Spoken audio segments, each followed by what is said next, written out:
ፍሩንታ ሓፍትና ካብ እስራኤል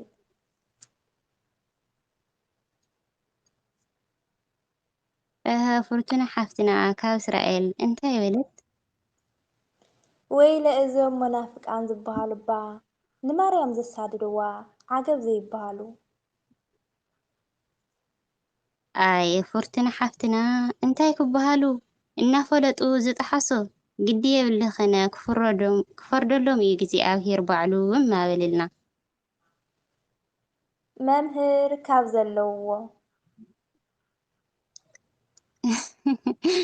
እሺ መምህር ካብ ዘለዎ እንታይ ከበሉ? ኣትም ኣሕዋተይ መራሓና ዝበሃል ቋንቋ ኣሎ ሰሚዕና እሞ እስኪ ኣረድኡና በሉ። ዋ ሓቆም ኣለዉ ዋላ ኣነ ክሰምዓ ፀኒሐ ዘቕዓል እናስተ ከምዚ ይበልና ዋይ መምህረይ አንድነት ናይ 666 ቋንቋ ኣጋንንቲ ጊዜ ዶ ትመሃሩ በልልና ዕምበባ ሓፍትና ካብ ስዑድ ዓረብ ጽቡቕ እሺ ዕምበባ ሓፍትና እንታይ በለት? ኣትም ሰባት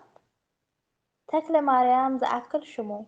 ተሸኪሙ ኣብ ምዕባድ ዝውዕል እምበርከ ይፈልጦ ድዩ ትሽም ትርጉሙ? ኣይ ዕምበባ ሓፍትና እንተዝፈልጦ ደኣ ምተመለሰይ ደመንገዲ የማኑ እሞ እወ ኣጸቢቖም ይፈልጥዎ ግዳሰ ክሕደት ኮይኑ ኣመሎም ጾማ ዘይፈልጡ ስጋ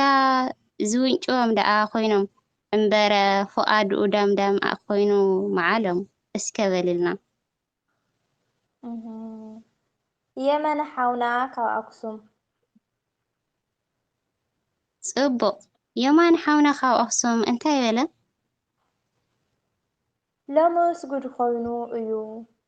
ተራጋጉዕ ክበሃል መንፈስ ቅዱስ እዩ ይበሃል እምባ እንታይ ይበሃል? ዋ የማን ሓውና ኣተባቢዕኻን ኣለኻ እስቲ ከምዚ ይበልልና ዋይ መንፈስ ቅዱስ ወሪድዎ ኣበይ ይፈልጥዎ ግን ከዓ እንታይ ኢሎም ይሙነይዎ ምስ ዲያብሎስ እናውዓሉ ዶ? ነፃነት መሓዛይ ካብ ትግራይ ጽቡቕ ነፃነት መሓዛኺ ካብ ትግራይ እንታይ ከበለት መሓዛኺ? ኣነስ ይገርመኒ እዛ ማርያም እናሳደደዋስ ተማልዶም በለት ኣይ ምስኪነይቲ ነፃነት መሓዛኺ ግን ከዓ እዚ ክብለኪ ምክንያቱ ቅድስቲ ድንግል ወላዲት ኣምላኽ ርህርት ብምዃና እያ ተመማልደሎም በሊ ከምዚ በልና ነፃነት መሓዛኺ ኣይ እኳ እንዶ ገዓት ከይገዓትካ ደወሉ እንታይ ደኣ ክግበር ወላዲ ኮይኑ ከመይሲ ኣየ ደቂ ኣብርሃም እንድዮም ማበልና መንግስቲ ኣብ ሓውና ካብ ዘለዎ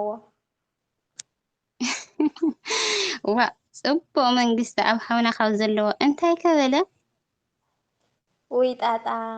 ምስ ኢየሱስ ክርስቶስ እየ ዝዛረብ ዝብሉ እባ ብጥዕንኦም ዶ ይሓልሙ? ዋ ኣታ ናይ ኩላትና ሕቶ እዩ ግን ከዓ እስቲ ንፍትኖ ከምዚ ዝተበልና ኣይጠዓዩን ኣይሓውን ዘይኣመን ኮይንዎም እዩ ብቴክኖሎጂ ተታሊሎም ብሓሶስ ዝተመላለሱ በልልና ልዋም ሓፍትና ካብ ሃገረ ሰላም ጽቡቕ ልዋም ሓፍትና እንታይ ከበለት? ወይ ለእዞም ጎደለ እምነት ንምንታይ እዮም ባ ንማርያም ጥንቲ ኣበሳ ኣለዋ ዝብልዋ? ኣየ ልዋም ሓፍትና ኣመል ኮይንዎም ግን ከዓ እስቲ ከምዚ ይበልልና ክብርቲ ሓፍትና ኣየ ልዋመይ ንሳቶም ንማርያም ኣይወሰኹላን ኣይቁንስላን እዩ ኣምላኽ እዩ ኣኺርዋ እንተ ንሱ ኣኺርዋ ደሞ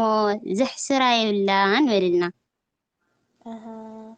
መድሃንዬ ሓውና ካብ ጀርመን ብጣዕሚ ጽቡቕ መድሃንዬ ሓውና ካብ ጀርመን እንታይ ከበለት? ወይ ፀገም ንርእሶም ጻድቆም ንቅዱሳን ዝፈርዱባ እንታይ እዩ ጉዶም በለ መድሃኒ ይሓውና ሎሚ ግዲ እዩ መጀመርትኡ ግን ከኣስቲ ከምዚ ይበልልና ኣበይ ይፈልጥዎ ንሳቶም ቅዱሳን ስለ ጌታ እዩ ሓሪዎም ብስም ድማ ዓሪፎም ብሰላም ድማ ምስ ቅዱሳን ተደሚሮም እወ ኣብኡ እዩ መዕረፊኦም ኣብ ሰማያዊ ቤት ተመዝጊቦም እስከበልልና ልኽቡር ሓውና ሰላማዊት ሓፍትና ካብ ውቕሮ ዋ ጽቡቕ ሰላማዊት ሓፍትና ካብ ውቕሮ እንታይ በለት እዋ ምትሓት እኮ ሲኢናሎም ጻዲቕ ይብሉ ፈረሳዊ እንተተባሃሉ ይዓውዱ እንታይ እዩ ጉዶም ዋ ኣብዚኣስ ናይ ሓፍትና ሕቶ ከተስሕቐና ጀሚራ ምክንያቱ ናይ ቀደም ምስላ ናይዞም ወለድና ኢላ ተሰሚዓትና ግን ከኣስከ ከምዚ ይበልልና ኣይዘንጉዑን እዩ ዝብል ዘበኑ ሓቂ ስምዑ ደኣ ከም ሓዊ እናነደዱ ኣረ ንሳቶም ይሰግዱ እስከበልልና መርሃዊት ሓፍትና ካብ ገዛውትና ካብ ገዛውትና ጽቡቕ መርሃዊት ሓፍትና እንታይ ከበለት ጸሊም ካብ ዝለብሱ መጽሓፍቲ ኣብ ኢዶም ዝሓዙ ጀጋኑ ናይ ኢየሱስ ክርስቶስ ሰበኽቲ ኢና ዝብሉ እባ እንታይ ምህር ይውዕሉ በለት ዋይ ሰላማዊት መሪትና እንታይ ደሎ እዩ ተፍቲ ዓለም ዘሎ እዩ እምበይ ዋ እስከ ከምዚ በልልና ወው ኣትቆልዓ ተጠንቀቂ ኣፎም መዓር እዩ ልቦም ግን ሕንዚ ዋ ከየታልልኺ ኣይትቕረብዮም ደኣ ቦልዮም እወ ኣቶም ተኻሉ በልልና ህፃን ናትናኤል ካብ ቀዳማይ ብርኪ ቤት ትምህርቲ ጽቡቕ ህፃን ናትናኤል ዋ ኣፈ ውፅኢስ ክዛረብ ጀሚሩ እንታይ ከበለ ህፃን ናትናኤል ዋ ኣትማማ ሓደ ንፉዕ መምህር እዩ ዝብል ግን ከዓ ንማርያም ዘይኣምን ንመን ደኣ ይኣምን በለ ኣይ ህፃን ሓውና ናትናኤል እሱ እኮ ሓሲቡ ግን ከዓ እዞም ጎደለ እምነት ብስሩ ዘየድህብሉ ግን ከምዚ ዝተበልልና ዋይ ዝወደይ እወ ኣለዉ ፈላስፋታትና ዝብሎ ብሕልምን ዝመንኑ ካብኣቶም ደኣ ርሑቕ እዩ ዝወደይ እወ ርሕቕ ኢልካ ኺድ ከይትቐርቦም ሕማቕ ግዜ እዩ ዘለናዮ እሞ ንዓኻ እውን ከይመላልኡለይ እስከበልልና ዳይቆን ሓውና ካብ ዘለውዎ ዋ ጽቡቕ ክቡር ሓውና ዲያቆን እንታይ ከበሉ ኣትሞ ኣሕዋተይ ካብ መምህር ስልጣን ሓውና እባ እንታይ ተማሂርኩም ንገሩን እስቲ ይበሉ ኣየ ዲያቆን ሓውና ዋ እቲ ትምህርቲ ዶ ጠፊኡዎም ኮይኑ ግን ከዓ ለኣና ንሓዝናዮ እዮም ክምዝኑ ግን እሞ ከንምክር ካብ ዝተምሃርናዮ ከም ፍቓድ እግዚኣብሔር እስከ ከምዚ የልልና ዋ መዓት እምበር ከምኡ እውን ክንገልፆ እውን እንተበዝሐና ዓቕሊ ትሕትና ተማሂርና እምበር ዝጎደለና የብልናይ ብዘይካ ትዕግስቲ ኩሉ ኣማሊእና በልልና መልእኽቲ ካብ ገዛውትና ካብ ማማ ኣበባ ዋይ ጽቡቕ ካብ ገዛውትና እሺ እንዳ ማማየ ኣበባ እንታይ ከበላ ዋይ ተወሳኸይ ጓል ተስፋይ ኣትቆልዓ ኣፍቲ ወፃእ እባ ንማርያም ዝክሕዱ ሓደራ ንማርያም ዝክሕዱ ኣለዉ ኢልክኒ ሓደራ ኺዛ ጓለይ ማርያም እያ ዋሕስ ህይወተይ ምንጭ ናይ ድሕነተይ በላ ብጣዕሚ ምኽሪ ወላዲ ከምዚ ድዩ ጽቡቕ ምክንያቱ ሒዝካዮ ንኽትዓቢ ኣየ ካብ ማማ ኣበባስ እስቲ የብዝሐልና ግን ከዓ ንመሓዛኺ እስኪ ከምዚ ይበልና እሽኒ ባባይ ማማዬ መዓረይ ንዓይ እውን ማርያምሲ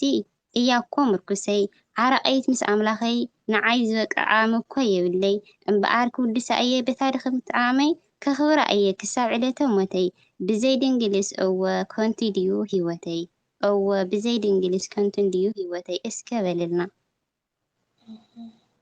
መምህር ካብ ሃገረ ሮሜ ጽቡቕ መምህርና እንታይ ክበሉ ኣቱም ደቀይ መናፍቃን ዝበሉ ይበሉ ኣይትገደሱሎም ሱቕ ኢልኩም ሕለፍዎም መጽሓፍኩም ደኣ አንብቡ ኢሎም ዋ ኣተይ እዚኦም ደኣ የልባምን ድዮም ሓቆም እዮም ግን ሕና እውን ክንስዕብ ኣሰሮም እስከ ከምዚ ይበልልና እሺ መምህረይ ንሳ እያ ተዋፅአና ካብ መጽሓፍ ቅዱስ ወፃእሰ ብዙሕ እዩ ዝሰብከልና ማውል እዮም ሓደ ቅዱስ ኣቦና ካብ ዓድና ብጣዕሚ ጽቡቕ ቅዱስ ኣቦና እንታይ ይብሉ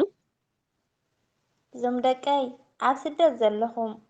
እዛ እዋን ኣስተብሃልዋ ሓደራኹም ከይትክሕዱ ኢኹም ኣምላኩም ስደትኩም ኣሕፂሩ ዓይኒ ንዓይኒ የረኣየና በሉ ኣሰይ ኣታ ዝመረቓ ወላዲ ክንደይ ከባይ ዕንግድ ብኸብዲ ከይበላዕኻዮ ጽግም በይ ኣብ ሓደ መኣዲ ኣየ ምኽሪ ወላዲ ብዕድመ ብጥዕና እሞ ይሓልወና ንወላዲና እስኪ ከምዚ ኢልኪ ኣቐብልልና